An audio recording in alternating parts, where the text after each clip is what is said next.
Ini perbedaan antara mandi junub dengan mandi besar atau mandi wajib. Ternyata keduanya itu berbeda. Ketika saya buat Instastory memberikan sebuah pertanyaan kepada follower saya, apakah mandi junub dengan mandi besar itu sama? Maka banyak yang menjawab sama. Padahal keduanya itu dua hal yang berbeda. Lah itu. Pertama saya ingin menjelaskan siapa itu al-junub, siapa itu junubun itu, orang yang junub itu. Orang yang junub itu atau al-junub itu adalah yusofu bihi asaksu alladhi wajaba alaihi al-husnu bil jima'i au khurujil mani. Jadi junub itu adalah kata yang disematkan kepada orang yang punya kewajiban mandi yang disebabkan karena keluarnya mani atau karena berjima. Lah itu.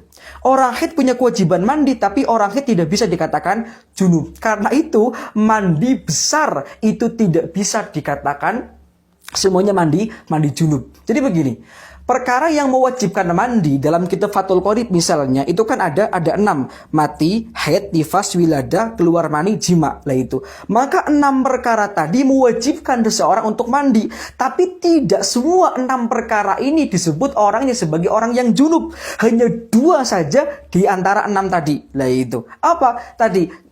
Karena yang keluarnya mani dan yang karena berjima. Maka nanti orangnya disebut dengan orang yang junub. Tapi kayak orang yang haid, ya kan dia punya kewajiban mandi besar, maka orang yang haid, perempuan yang haid itu tidak bisa sebagai orang yang junub begitu loh. Itu kalau cara saya. Maka kesimpulannya adalah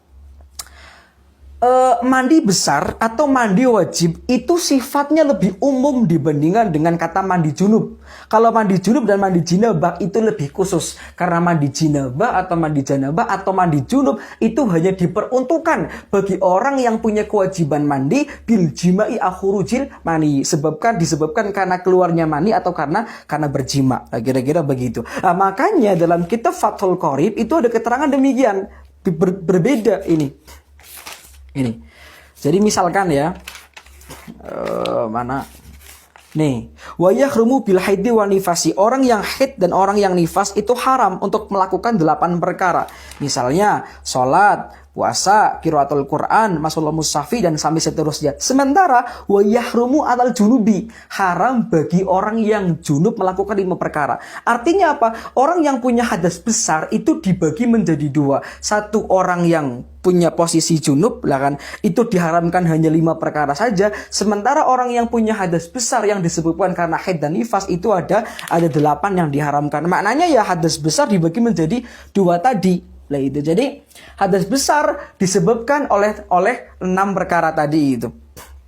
Atau orang yang punya kewajiban mandi itu disebabkan oleh 6 perkara. Lah 2 diantaranya itu dianggap sebagai orang yang junub, yang lainnya itu tidak bisa dianggap sebagai orang yang junub, tapi hanya kemudian diwajibkan mandi besar saja. Lah itu. Lah yang termasuk bukan orang junub tapi diwajibkan mandi ya orang yang haid dan nifas. Jadi sekali lagi mandi besar, mandi wajib itu sifatnya lebih umum dibandingkan dengan mandi junub. Wallahu a'lam bishawab.